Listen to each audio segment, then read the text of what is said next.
وجہ سے اجتماعی عذاب اس قوم پر نہیں آئے گا، یعنی پوری قوم ہلاک نہیں ہوگی۔ غفلت میں ڈوبے ہوئے انسان، جرائم کے دلدل میں ڈوبے ہوئے انسان، دنیا کی موج مستیوں میں ڈوبے ہوئے انسان، میرا اللہ تجھ سے مخاطب ہو کر کے ارشاد فرماتا ہے، کتنا خوبصورت انداز ہے، اندازہ تو کریں، ارے مالک اللہ اکبر اپنے غلام سے جس لہجے میں چاہے بات کر سکتا ہے، لیکن آج یہ میرا اللہ اپنے بندوں سے کس انداز میں جو ہے وہ مخاطب ہوتا ہے، اندازہ تو فرمائیں، میرے رب کا کلام ہے اور میرا اللہ اپنے محبوب کے ذریعے سے اپنے بندوں کو اپنا پیغام پہنچا رہا ہے۔ آپ اندازہ کریں، ایک معمولی سا سیٹ اپنے مزدور کو اچھے لہجے میں بات کرنا اپنی توہین سمجھتا ہے، مگر یہاں کلام خدا بندی کا تیور دیکھیں، میرا رب اپنے بندوں سے کس طرح مخاطب ہے۔ ارشاد فرماتا ہے، یا ایھا الذین آمنو، اے ایمان والو، اندازہ تو کریں، ہم سے پہلے کسی امت کو، ہم سے پہلے نہ موسیٰ علیہ السلام کی امت، نہ یوسف علیہ السلام کی قوم، نہ یعقوب علیہ السلام کی قوم، نہ ابراہیم علیہ السلام کی قوم، کسی امت کو اس لقب سے نہیں پکارا گیا۔ اگر یہ پکارا جا رہا ہے تو صرف امت محمدیہ کو پکارا جا رہا ہے، اور اس کی وجہ یہ نہیں کہ ہم بہت بڑے ہیں، نہیں، بلکہ وجہ یہ ہے کہ اللہ نے ہمیں محبوب کی امت میں پیدا فرمایا۔ بے شک، بابا بابا بابا، محبوب سے پیار ہے تو محبوب کی امت سے بھی پیار ہے۔ سبحان اللہ۔ کیا کہا جا رہا ہے؟ اے ایمان والو، اے ایمان والو، اتقوا اللہ، اے ایمان والو اللہ سے ڈرو، اور پھر وَلْتَنْظُرْ نَفْسٌ مَا قَدَّمَتْ لِغَدٍ، قیامت کے دن کے لیے تم نے کیا روانہ کیا، قیامت کے دن کے لیے تم نے کیا بھیجا، اپنی آخرت کی تیاری کے لیے تم نے کیا روانہ کیا، اس سلسلے میں غور کرو، اس سلسلے میں فکر کرو۔ اندازہ فرمائیں میرے پیارے آقا صلی اللہ علیہ وآلہ وسلم کے پیارے دیوانوں، ذرا غور تو کریں، اللہ رب العزت ہمیں فکر دے رہا ہے، مولا کریم ہمیں بیدار فرما رہا ہے، اللہ کی مشیت ہمیں غفلت سے نکالنا چاہتی ہے کہ اے ایمان والو، اللہ سے ڈرو، اور کل کے لیے یعنی قیامت کے دن کے لیے تم نے تیاری کیا کی ہے، اس سلسلے میں غور کرو، اس سلسلے میں فکر کرو۔ اور اس کے بعد پھر کہا جا رہا ہے وَاتَّقُوا اللَّهَ، اور اللہ سے ڈرو، إِنَّ اللَّهَ خَبِيرٌ بِمَا تَعْمَلُونَ، کہ بے شک اللہ تمہارے اعمال کی خبر رکھتا ہے، یعنی رات کی تاریکیوں میں جو کچھ کرتے ہو اس کو بھی اللہ جانتا ہے، دن کے اجالے میں جو کچھ کرتے ہو اس کو بھی اللہ جانتا ہے۔ غفلت کی زندگی جینے والوں، مکان دکان کاروبار پر اترانے والوں، اللہ اکبر، آئیے ہماری زندگی کی 6 منزلیں ہیں، ہماری زندگی کی 6 گھاٹیاں ہیں، ہماری زندگی کے سفر کے 6 مراکز ہیں۔ مثال کے طور پر ہمارا پہلا سفر مٹی سے لے کر خمیر تک کے تھا، ہمارا دوسرا سفر باپ کی پیٹ سے لے کر ماں کے پیٹ تک تھا، ہمارا تیسرا سفر ماں کے پیٹ سے لے کر دنیا میں آنے تک تھا، ہمارا چوتھا سفر دنیا سے لے کے قبر تک ہے، اور 5واں سفر قبر سے لے کے حشر تک ہے، اور 6واں سفر حشر سے لے کر یا تو کوئی خوش نصیب جنت میں جائے گا یا تو کوئی بد نصیب جو ہے وہ جہنم کا ایندھن بنے گا۔ یہ 6 سفر ہے، یہ 6 گھاٹیاں ہیں۔ اب دیکھو 6 منزلیں تھی سفر کی، 3 منزلیں تو ختم ہو گئی، 3 منزلیں ہم پار کر چکے، مگر یاد رکھنا، دل کے کانوں سے سننا، اگر آپ یہ توقع مجھ سے لے کر کے آئے ہیں کہ میں آپ کو مفت میں جنت بانٹنے کے لیے بشارتیں دوں گا، تو آپ یہ فکر اپنے دل و دماغ سے نکال دیں۔ اس کی وجہ یہ ہے کہ میں نے آپ کی خوشی کی کوئی بات نہیں کرنا، میں نے تو مولا کی خوشی کی بات کرنے کی کوشش کرنا ہے، اس لیے کہ مجھے بھی اللہ کی رضا چاہیے اور آپ کو بھی چاہیے، یاد رکھیے گا، اللہ اکبر۔ لیکن جو لوگ سن سکتے ہیں ذرا توجہ سے سنیں، 3 منزلیں ہم طے کر چکے ہیں، مگر تینوں منزلوں میں اعمال کا کوئی عمل دخل نہیں ہے۔ مٹی سے لے کے خمیر تک لانا اللہ کا کرم ہے، اس میں عمل کا کوئی عمل دخل نہیں ہے۔ اس کے بعد باپ کی پیٹ سے ماں کے پیٹ تک آنا، اس میں بھی انسان کے عمل کا کوئی دخل نہیں ہے، یہ اللہ رب العزت کی مرضی اور مشیت ہے۔ اس کے بعد جو ہے اللہ اکبر، ماں کے پیٹ سے دنیا میں آنا، اس میں بھی عمل کا کوئی دخل نہیں ہے۔ لیکن اب دنیا سے جو قبر بہتر ہوگی، اس میں اللہ نے عمل کو ذریعہ قرار دیا ہے۔ ایمان کے بعد عمل صالح، قبر اسی کی سورے گی جس کے اعمال بہتر ہوں گے، حشر اسی کا سورے گا جس کے اعمال بہتر ہوں گے، جنت میں وہی جائے گا ایمان کے بعد جو اچھا عمل کرے گا۔ اب آئیے نا، ہماری زندگی کی 3 گھاٹیاں باقی ہے، نمبر 1 قبر، نمبر 2 میدان محشر، اور نمبر 3 یا تو جنت ٹھکانہ ہوگا یا پھر اس کے علاوہ۔ اللہ اکبر، اندازہ فرمائیں میرے آقا صلی اللہ علیہ وآلہ وسلم کے دیوانوں، اب مجھے بتاؤ دنیا کے اندر ہم کتنی غفلت میں زندگی گزار رہے ہیں، دنیا کے اندر کس قدر غفلت کا شکار ہے۔ کوئی دکان کر رہا ہے، کوئی مکان کر رہا ہے، دنیا کے اندر اتنے ڈوب گئے، اللہ کا نام لینے کی فرصت نہیں، اللہ کی عبادت کی فرصت نہیں۔ آئیے میں بہت طویل گفتگو نہیں کروں گا، لیکن ایک بہت اہم بات آپ کے کانوں سے گزارنا چاہتا ہوں۔ اللہ اکبر، اللہ اکبر۔ ایک مرتبہ سیدنا عیسیٰ علیہ نبینا علیہ السلام اپنے حواریوں کے ساتھ، یعنی اپنے ساتھیوں کے ساتھ ایک بستی سے تشریف لے جا رہے ہیں۔ جب آپ بستی سے تشریف لے جا رہے تھے تو آپ نے کیا دیکھا کہ بستی کے لوگ سب کے سب مر کے اوندھے پڑے ہوئے ہیں، اوندھے منہ پڑے ہوئے بستی کے اندر۔ اللہ کے پیغمبر حضرت سیدنا عیسیٰ علیہ السلام نے پوری بستی کو اوندھے منہ مردہ پڑا ہوا دیکھا تو حضرت عیسیٰ علیہ السلام نے ارشاد فرمایا اپنے حواریوں سے کہ دیکھو اللہ کا عذاب آ گیا اس بستی پر، یہ بستی اللہ کے عذاب کی وجہ سے ہلاک ہو گئی، اللہ نے ان کو مار کر اوندھے منہ ڈال دیا ہے، اللہ ان سے ناراض ہے۔ اس وقت حواریوں نے پوچھا اے اللہ کے مقدس نبی، یہ بتائیں کہ آخر کس جرم کی وجہ سے ان پہ عذاب آیا، عذاب آنے کی وجہ کیا ہے؟ تو حضرت عیسیٰ علیہ السلام نے پوچھا مولا میرے حواری یہ جاننا چاہتے ہیں کہ ان پر عذاب کیوں آیا، عذاب آنے کی وجہ کیا تھی؟ تو اس وقت اللہ رب العزت نے وحی فرمائی عیسیٰ جب رات تاریک ہو جائے، جب رات اندھیری ہو جائے تو اس وقت رات کی تاریکی میں آپ آواز دیجئے گا، آپ آواز لگائیے گا، تب آپ کو یہ بتائیں گے کہ کس وجہ سے ان پر عذاب آیا، عذاب آنے کی وجہ کیا ہے۔ اللہ اکبر، جب رات تاریک ہو گئی تو حضرت سیدنا عیسیٰ علیہ نبینا علیہ السلام نے ایک آواز لگائی بستی والوں یہ بتاؤ کس وجہ سے تم عذاب میں گرفتار ہو گئے۔ اب دل کے کانوں سے سننا، ایک بندے کی جو لاشیں اوندھے منہ پڑی ہوئی تھی، اوندھے منہ پڑی ہوئی لاشوں میں سے ایک لاش سے آواز آئی اے اللہ کے پیغمبر عیسیٰ علیہ السلام، ہم کو جو عذاب میں گرفتار کیا گیا اس کی 2 وجہ تھی۔ نمبر 1 ہم دنیا کی محبت میں مبتلا تھے، ہم دنیا کی محبت میں گرفتار تھے۔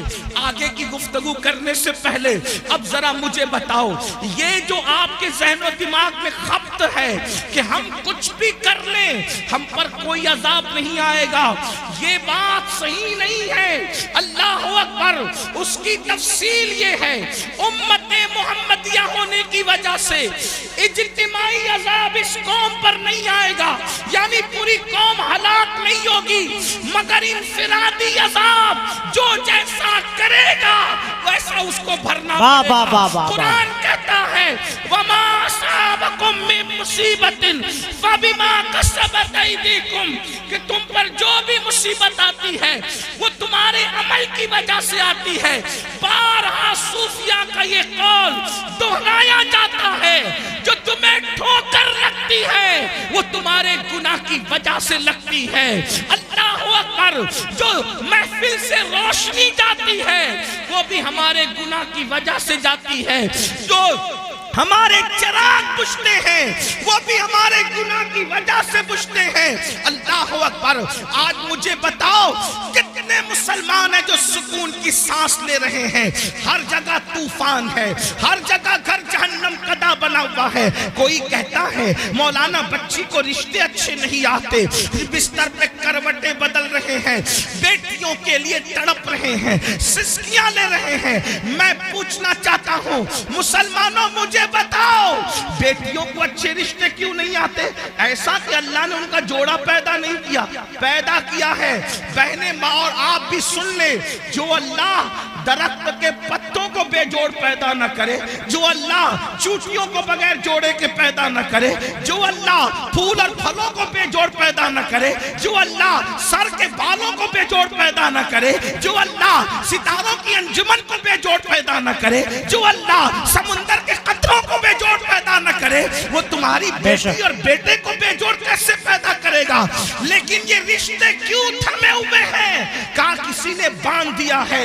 میں کہتا ہوں یاد رکھنا، میٹر کچھ بھی ہو، میری نظر تمہاری گفتگو پر نہیں۔ ہم تو مصطفیٰ جان رحمت کے غلام ہیں، حضور کی بات پر توجہ کریں گے، اللہ کی بات پر توجہ کریں گے۔ یاد رکھنا کسی نے باندھا ہو نہ باندھا ہو، کسی نے رکاوٹ پیدا کی ہو یا نہ کی ہو، قرآن کہتا ہے وَمَا أَصَابَكُم مِّن مُّصِيبَةٍ فَبِمَا كَسَبَتْ أَيْدِيكُمْ، کہ تم پر جو بھی مصیبت آتی ہے اللہ اکبر تمہارے کرتوت کی وجہ سے۔ سیدنا فاروق اعظم فرماتے ہیں جب تم گناہ کرتے ہو تو قبر انور میں رسول اللہ کو رنجیدہ کرتے ہو۔ جو قوم اپنے نبی کو قبر انور میں اذیت پہنچائے وہ قوم بستر پر سکون کی سانس کیسے لے سکتی ہے؟ تم خدا کے محبوب کو بے قرار کرتے ہو، پھر اللہ تمہیں بے قرار کرتا ہے۔ بے شک نیند کی گولیاں کھا کر بھی تمہیں چین کی نیند نہیں، اس لیے کہ تم نے گنبد خضرا میں خدا کے محبوب کو بے چین کیا، حضور کو بے قرار کیا۔ اللہ اکبر۔ کون سا گناہ نہیں کرتے؟ آج کہتے ہو میں بستر پر تڑپتا ہوں، کیوں؟ ہمارے کرتوت غور کرو، اپنے اعمال کا احتساب کرو۔ آج تو ہر آدمی اپنے آپ کو ولی سے کم سمجھنے کو تیار نہیں۔ جی اگر اللہ کا انعام ہو تو سمجھتے کہ ہمارے اعمال کی وجہ سے بندے اپنے اعمال کی اوقات اور حیثیت کیا ہے؟ جس قوم کو وضو اور غسل کا طریقہ یاد نہ ہو اس کے اعمال کی حیثیت کیا ہے؟ جی یہ تو اللہ کا کرم ہے، یہ تو اللہ کا احسان ہے کہ اس نے تمہارے بھی اور ہمارے بھی عیبوں پہ پردے ڈال رکھے ہیں۔ بے شک سچی بات تو ایمان لگتی اگر وہ تمہارے اور میرے عیبوں پہ پردے نہ ڈالتا۔ میں ان اللہ والوں کی بات نہیں کر رہا ہوں، تمہاری اور میری کر رہا ہوں۔ اگر وہ آپ کے اور میرے عیبوں پہ پردے نہ ڈالتا تو نہ آپ یہاں بیٹھنے کے قابل ہوتے نہ میں یہاں بیٹھنے کے قابل۔ اس کا کتنا بڑا احسان ہے۔ تو آج اگر بیٹیوں کو رشتے نہیں آ رہے ہیں، ہم نے حضور کو رنجیدہ کیا، اللہ ہمیں رنجیدہ کر رہا۔ ہم نے حضور کو اذیت دی اس لیے تڑپ رہے ہو۔ روزی کے معاملے میں کیوں پریشان ہو؟ روزی کے معاملے میں کیوں تڑپ رہے ہو؟ حضور کو اذیت دے رہے ہو۔ کون سے گناہ جو نہیں کرتے؟ زنا کو تو آج گناہ سمجھا ہی نہیں جاتا، فیشن بنا دیا گیا۔ زنا کو عشق کا نام دے دیا گیا، زنا کو محبت کا نام دے دیا گیا، لیکن اللہ ان کانوں تک یہ آواز پہنچائے۔ اگر حدیث میں یہ بات نہ آتی تو شاید میں کہنے کی ہمت نہیں کرتا کہ پوری امت کو جتنا عذاب دیا جائے گا، جی پوری امت کو جتنا عذاب دیا جائے گا اس کا نصف عذاب شادی شدہ زانیوں کو دیا جائے گا۔ یعنی پوری امت کو جتنا عذاب اس امت کے برابر آدھا عذاب، یعنی سب کو الگ الگ جو عذاب ہوگا ان سب کا عذاب اگر جمع کیا جائے تو جیسے ایک صرف سمجھانے کے لیے مثال کے طور پہ 100 روپے 10 لوگوں کو دے دیا گیا، تو اب 10 لوگوں کے 100 روپے کو جمع کریں تو کتنا ہو گیا؟ 1000۔ اب 1000 کا نصف اگر کسی کو دیا جائے تو کتنا بڑا ہے؟ اللہ اکبر۔ بلا تمثیل صرف سمجھانے کے لیے، زانیوں کو جو شادی شدہ ہو کر زنا کرتے تھے، پوری امت کا نصف عذاب ان شادی شدہ زانیوں کو دیا جائے۔ اللہ، غور کریں، ایک گناہ کی سزا اگر اللہ کسی انسان کے ایک گناہ کی سزا دنیا کے تمام انسانوں پہ ڈال دے تو دنیا کے سارے انسان مل کر بھی ایک انسان کے گناہ کی سزا کو برداشت نہیں کر سکتے۔ امت کا نصف عذاب جن لوگوں کے وجود پہ ڈالا جائے گا ان کی حالت کیا ہوگی؟ اللہ اکبر۔ وہ جہنم جس میں پہاڑ بھی پگھل جائیں گے، اس کی آگ کو جس میں پہاڑ پگھل جائیں گے، وہ آگ جہنمیوں کے زنا کے اعضاء پر دہکائی جائے گی، ان کی شرم کی جگہ پہ دہکائی جائے گی۔ ذرا سوچے تو صحیح، 2-3 منٹ کی لذت، 2-3 منٹ کی لذت، 2-3 منٹ کا عیش، چند لمحوں کی لذت، اللہ اکبر، اور پھر ہمیشہ کی ذلت۔ اور میری قوم کے جوانوں کو فیشن کے نام پر اسی طرف ڈالا جا رہا ہے، اسی طرف جب ڈھالا جا رہا ہے۔ کل کا جوان زنا کے نام سے بھی کانپتا تھا۔ میں جانتا ہوں اپنے بچپنے کی وہ داستانیں کہ نوجوان لوگ کہتے تھے ہم ساری شرارتیں کر سکتے ہیں لیکن زنا کی طرف جانے کی ہمت نہ ہوئی۔ یہ ہمارے بچپن تک جوانوں کی باتیں ہم نے سنی تھی، ہر مستی کریں گے، ہر شرارت کریں گے لیکن بدی کی طرف نہیں جائیں گے۔ مگر افسوس آج ہم کتنا دکھی دن دیکھ رہے ہیں، کتنے کرب سے گزر رہے ہیں، کتنی اذیت سے گزر رہے ہیں۔ کون سی حکومتیں آئی، کون سی چلی گئی، اس پر ہمیں اتنا دکھ نہیں ہے، اس لیے کہ حکومتوں کا آنا جانا یہ تو موسم کی طرح بدلتا رہتا ہے، لیکن قوم کے جوانوں کے بگڑنے کا دکھڑا ہم کس کو جا کر کے سنائیں؟ حکومتیں تو چند سالوں میں بدلتی ہے لیکن جب قوم کا ایک جوان بگڑ جاتا ہے تو 3 پشتوں تک اصلاح کی امید نہیں کی جا سکتی۔ جس قوم کے 16 17 سال کی عمر کے لڑکے زنا میں ڈوب جائیں، اس قوم کا مستقبل کیا ہوگا، اس قوم کی کیفیت کیا ہوگی؟ اللہ اکبر۔ ہمیں بہت بڑی ذمہ داری سونپی گئی ہے۔ میرے آقا علیہ السلام کے دیوانوں، بالخصوص جوانوں سے مخاطب ہوں میرے بھائیوں، اللہ کے بندوں، زنا کی بڑی کربناک سزا ہے۔ اللہ جب کسی زانی کو سزا دیتا ہے تو اس کی کئی پشتوں تک وہ سزا باقی رہتی ہے۔ اللہ، مگر جو توبہ کر لے، توبہ کرنے والوں کو اللہ معاف کرتا ہے۔ بے شک۔ اور یہ بھی کہا گیا جس نے شادی سے پہلے زنا کیا اللہ اس کی نسل میں عیبی، لنگڑے، لولے، اندھے، گونگے بچے پیدا کرتا ہے تاکہ اس کا دکھ وہ جھیلتے رہے۔ 98% لوگوں کے گھر میں جو عیبی بچے پیدا ہوتے ہیں وہ زنا کی نحوست کی وجہ سے پیدا ہوتے ہیں۔ مائیں اور بہنیں موجود ہیں، ان کو ایسا لگتا ہے سورسز کی وجہ سے اچھے رشتے آتے ہیں۔ میں ایک بات اچھے رشتے کا ایک وظیفہ آپ کو دینا چاہتا ہوں، سب کو اللہ سے ڈر کے گناہ چھوڑ دو، اللہ سے ڈر کے گناہ چھوڑ دو، اللہ تمہیں اچھا رشتہ بھیجے گا۔ بے شک۔ اس لیے کہ گناہ کو چھوڑ دینے سے بہتر وظیفہ اللہ کے یہاں کوئی ہے ہی نہیں۔ وظائف کی اہمیت اپنی جگہ، لیکن اس سے بڑا کوئی وظیفہ نہیں ہے کہ اللہ سے ڈر کے گناہ چھوڑ دیا جائے۔ لوگ کہیں بغیر دلیل آپ بات کر گئے، لیکن میں آپ کو دلیل کے ذریعے سمجھاتا ہوں۔ دیکھو، اللہ سے ڈرنے کی برکت، رشتہ ڈھونڈنا نہیں پڑے گا، رشتہ چل کر آئے گا۔ لڑکوں سے بھی کہتا ہوں، لڑکیوں سے بھی کہتا ہوں، اور ایسے گھرانے کا آئے گا جس کا تم تصور نہیں کر سکتے۔ آپ نے اس روایت کو مختلف تناظر میں سنا. آج مجھ سے بھی اس تناظر میں آپ سنیں, غوث پاک کے غلام سے اس تناظر میں سنیں. آپ نے سنا ہوگا مدینہ منورہ کی سرزمین ہے, رات کا آخری حصہ ہے, رات کا آخری پہر ہے. اس رات کے آخری پہر میں ایک بوڑھی کی کپ کپی آواز نکلتی ہے, بیٹی جلدی سے دودھ میں پانی ملا دو. تو جوان آواز کیا آتی ہے, امی جان کیا آپ نے نہیں سنا امیر المومنین نے منع کیا کہ دودھ میں پانی ملا کر کے نہیں بیچا جائے, کیونکہ یہ جرم ہے, یہ دھوکہ ہے, یہ فریب ہے, اس لیے میں دودھ میں پانی نہیں ملا سکتی. تو بڑھاپے کی کپ کپی والی آواز آئی, بیٹی امیر المومنین تو سو رہا ہوگا, اس کو کیا خبر کہ ہم دودھ میں پانی ملا رہے ہیں. مگر جوان بیٹی کا جواب تھا, امی امیر تو سو رہا ہے مگر اللہ تو ہمیں دیکھ رہا ہے.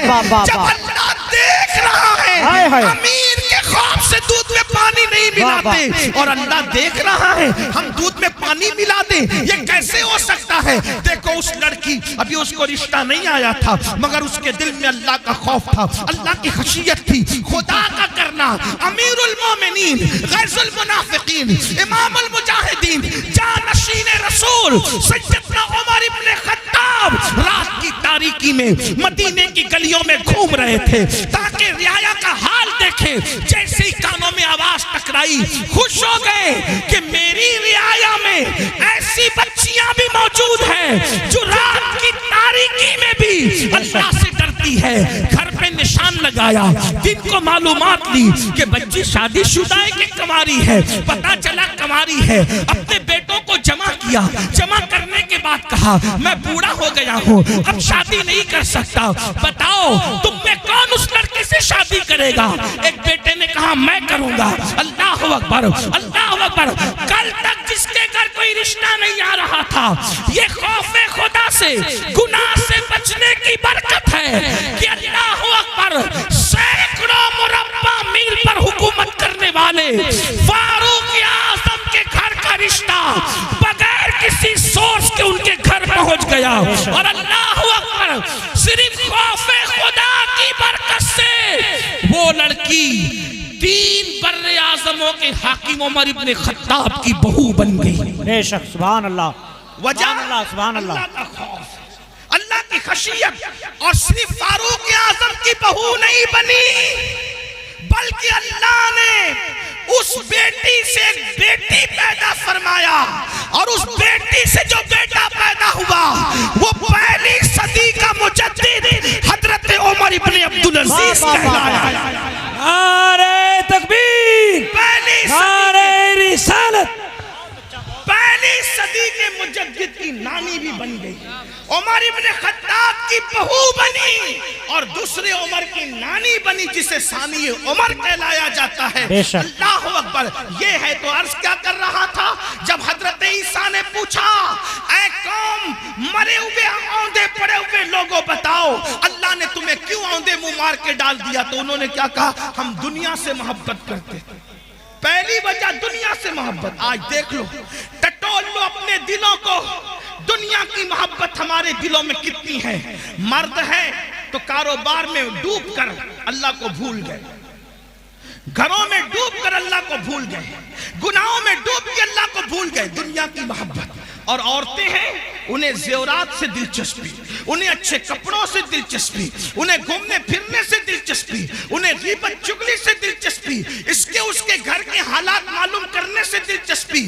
میں کہتا ہوں دوسروں کے گھر کے حالات معلوم کرنے کا تجسس کرنے والوں, کبھی اپنی قبر کی بھی تو فکر کرو, کبھی اپنی قبر کا بھی تو خیال کرو.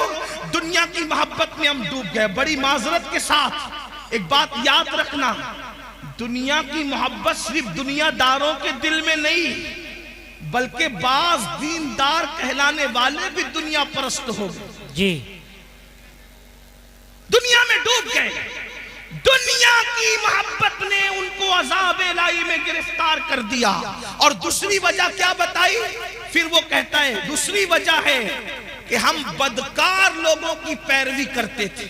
کیا کہا, ہم بدکار لوگوں کی پیروی کرتے تھے. بدکار, اب غور کریں, دھیان دیں, کہ عیسیٰ علیہ السلام کی امت کے بدکار زیادہ بدکار تھے کہ آج لوگ زیادہ بدکار ہیں؟ بے شک. وہ کہنے کہ ہم بدکاروں کی پیروی کرتے تھے، بدکاروں کی نکالی کرتے تھے، تو اللہ نے ہمیں مار کے اوندے منہ ڈال دیا، عذاب میں گرفتار کر دیا. عیسیٰ علیہ السلام کی قوم میں تو انٹرنیٹ کی نوسط نہیں تھی، اتنا تیز رفتار دور نہیں تھا، سمندر کے کنارے جا کر کے عیاشوں کی ہوٹلیں تو اس دور میں نہیں تھی. آپ غور کریں کہ وہ لوگ اگر بدکاروں کی پیروی کریں تو مار کے اوندے منہ ڈال دیے جائیں. آج میری قوم کا جوان کتنے بدکاروں کی پیروی کر رہا ہے، پھٹی ہوئی جنس. یہ کس کی پیروی ہے، نیکوکاروں کی یا بدکاروں کی؟ کسی شریف نے کبھی پھٹی ہوئی جنس پہنا؟ پہلی بات تو زیادہ تر شریف لوگ وہ لباس ہی نہیں پہنتے جو آپ پہنتے ہو. ہم نے تو شریفوں کا لباس بھی چھوڑ دیا، بے شک. ہمیں شریفوں کا لباس پہننے میں شرم آتی ہے. بدکاروں کی نقل کتنی بڑھ گئی کہ قوم کی بیٹیاں بھی جب بازار میں جاتی ہے تو کہتی ہیں کہ فلاں اداکارہ نے جو فلم میں لباس پہنا تھا وہ لباس دکھاؤ. اور نوجوان لڑکے بھی دکان پر جاتے ہیں تو کہتے ہیں وہ فلاں ہیرو نے جو پہنا تھا وہ دکھاؤ. اور پھٹی ہوئی پینٹ، ایک دور تھا پھٹے ہوئے کپڑے بھیک میں بھی نہیں دیے جاتے تھے، اور کیا زمانہ آ گیا. آج پھٹے ہوئے کپڑے ڈیمیج پینٹ کہہ کر کے ہزاروں میں خریدی جا رہی ہے. ہائے افسوس، آپ کی فکر کو کیا ہو گیا. کل پھٹا ہوا لباس ہوتا تھا تو آدمی اس کو چھپاتا تھا، پیون ہوتا تھا اس کو چھپاتا تھا. فکر کو کیا ہو گیا. قوموں کو یوں ہی زوال نہیں آتا. اقبال نے کہا تھا قوت فکر عمل پہلے فنا ہوتی ہے پھر کسی قوم کی شوکت. واہ واہ واہ، بہت اچھا. نعرہ تکبیر. میری قوم کے جوانوں کہاں ہو؟ کانوں میں بالیاں پہن رہے ہو، مٹک کر چلتے ہو. آپ سے پوچھنا چاہتا ہوں، اگر کوئی کہہ دے یار تو فلاں اداکار کی طرح لگ رہا ہے، اور لڑکیوں کہہ دے تو اداکارہ کی طرح لگ رہی ہے، وہ کیا اس کا فام ہوتا ہے اس وقت، کیا اس کا غرور اور گھمنڈ اور اطلانا ہوتا ہے. اس سے بڑی گالی بھی کوئی ہے؟ جی. اس سے بڑی گالی بھی کوئی ہے کہ تو اداکار دکھ رہا ہے؟ اس لیے کہ فاحشہ عورتیں زنا کرتی کراتی ہے تو چار دیواری میں چھپ کے کرتی کراتی. جن کو تم اداکار کرے وہ تو اسکرین کے سامنے آ کر کے گناہ کرتے اور زنا کرتے اور اس پہ کروڑوں روپے کماتے. اور وہ فلمیں سپر ہٹ ہوتی ہے جس میں باضابطہ طور پر ننگے سین زیادہ ہوتے. فکر کرو، پیروی جس کی کرو گے قیامت میں اس کے ساتھ اٹھو گے. عشق کا دعویٰ غوث اعظم سے، عشق کا دعویٰ غریب نواز سے، عشق کا دعویٰ امام حسین سے. پیروی کس کی؟ پھٹی ہوئی پینٹ پہن کر ننگے بننے والوں، گھٹنوں سے اوپر برمنڈے پہن کر کے سطر کے ساتھ بے ستری کرنے والوں، عورتوں پہ پاپ کی نظر ڈالنے والوں، عبرت حاصل کرو. فَاعْتَبِرُوا يَا أُولِي الْأَبْصَارِ، آنکھ والوں عبرت حاصل کرو. تم بدکاروں کی پیروی کے لیے نہیں ہو. نادان بدکار کی پیروی وہ کرے جس کے یہاں صدیق اکبر جیسا قائد نہ ہو، فاروق اعظم جیسا قائد نہ ہو، عثمان غنی جیسا قائد نہ ہو، مولا علی جیسا قائد نہ ہو، امام حسن جیسا قائد نہ ہو، امام حسین جیسا قائد نہ ہو، غوث اعظم جیسا قائد نہ ہو، طارق بن زیاد جیسا قائد نہ ہو، اللہ اکبر، صلاح الدین ایوبی جیسا قائد نہ ہو. ہمارے پاس تو ایسے اسٹارز موجود ہیں کہ لوگوں نے خواب میں بھی بہت اچھا، بہت اچھا. واہ واہ واہ. اوروں نے خواب میں بھی نہیں دیکھا ہوگا. خدا نے وہ ہمیں مقتدیٰ عطا فرمائے. جاؤ ڈھونڈ لو سارے مذاہب کی تاریخ کو، ہے کسی مذہب میں قم بسم اللہ کہہ کر مردے کو ہائے ہائے، واہ واہ واہ واہ، بہت اچھا. واہ واہ واہ. لاؤ کسی مذہب میں. لوگوں کے یہاں مارنے والے تو ملیں گے لیکن جلانے والا اگر کوئی ہے تو وہ مذہب اسلام. واہ واہ واہ واہ، سبحان اللہ سبحان اللہ. اور ایسا زندہ کرنے والا کہ مردے کو بھی قم بسم اللہ کہہ کے زندہ کرتا ہے اور اللہ کے دین کو بھی نئی زندگی ہے. بے شک، سبحان اللہ سبحان اسی اللہ. لیے ہم ان کو محی الدین کہتے ہیں. جی. غوث پاک کو صرف 11ویں میں سمیٹنے کی سازش ہو رہی ہے. غوث پاک صرف 11ویں میں سمٹنے والی ہستی نہیں ہے. جی ایصال ثواب کی ایک شکل ہے 11ویں، لیکن غوث اعظم کی شان یہ ہے کہ بریلی کا کلندر کہتا ہے جی شکر کے جوش واہ واہ میں جو ہے وہ تجھے کیا جانے۔ جی ہاں میں اپنے ہوشیار ناظم صاحب اور مولانا غلام جیلانی جیسے صاحب فن لوگوں کی طرح اتنی ہمت نہیں رکھتا کہ ہر 2 جملے پہ کہوں کہ بولو سبحان اللہ، نا اب تو تمہارے عشق کا امتحان ہے کہ غوث پاک کے نام پر بریلی کی کلندر کی زبان سے کہی ہوئی بات پہ چپ رہتے ہو یا بولتے ہو؟ جب ہم اعلیٰ حضرت کا شعر پورے ہندوستان میں پڑھتے ہیں، جب ہم اعلیٰ حضرت کا شعر پورے ہندوستان میں پڑھتے لوگ چپ رہتے تو ہم کہتے ہیں اگر یوپی میں پڑھتے لوگ چپ نہ رہتے۔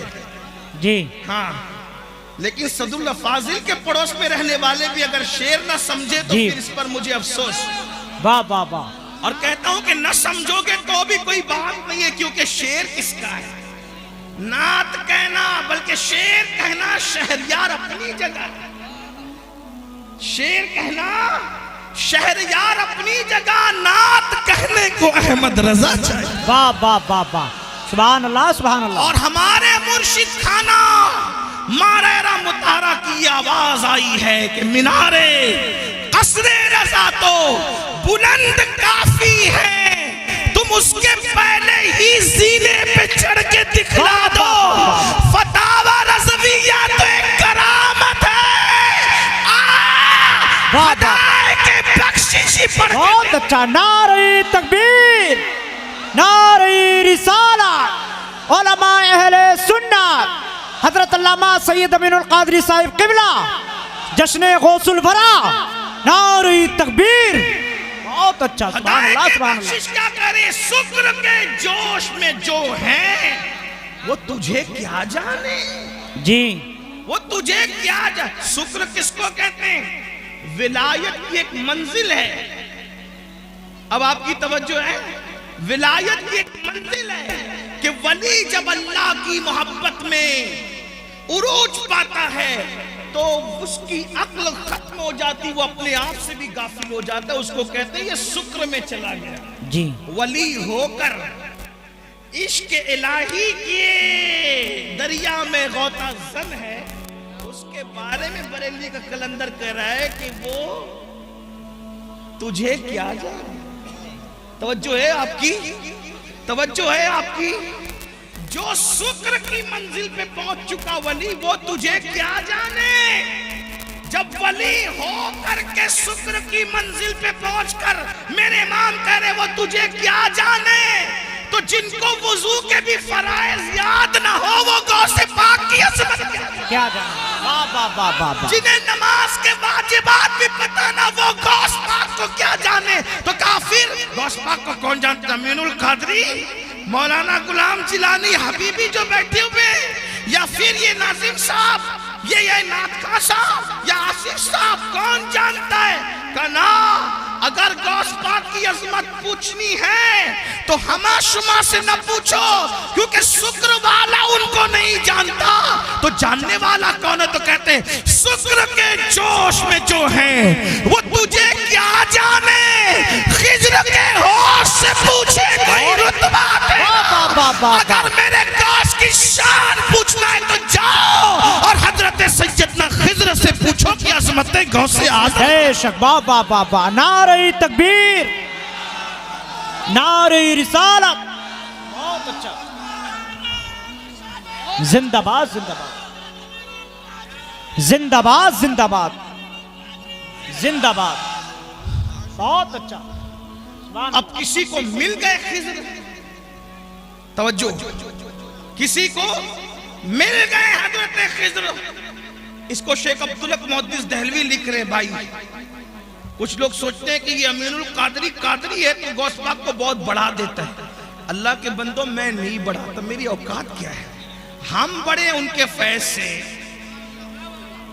جی ہم بڑے ہیں، اگر بڑھ گئے ہیں کسی کی نظر میں ان کے فیض سے، ورنہ ہماری کوئی اوقات نہیں۔ جب تک بکے نہ تھے کوئی پوچھتا نہ تھا۔ واہ واہ واہ واہ، او میرے مرشد غوث اعظم، تو نے خرید کر مجھے انمول کر، اللہ اللہ، واہ واہ واہ، کیا دبے جس پہ حمایت کا ہو پنجہ تیرا، شیر کو خطرے میں لاتا نہیں کتا تیرا، واہ واہ واہ، سبحان اس اللہ سے سبحان اللہ۔ در در سے سگ اور سگ سے ہے مجھ کو نسبت، میری گردن میں بھی ہے دور کا ڈورا، دور کا، یہ دور بھی سماعت کرے، دور کا ڈورا تیرا، تو اس نشانی کے جو سگ ہیں نہیں مارے جاتے، حشر تک میرے گلے میں رہے پٹا۔ بہت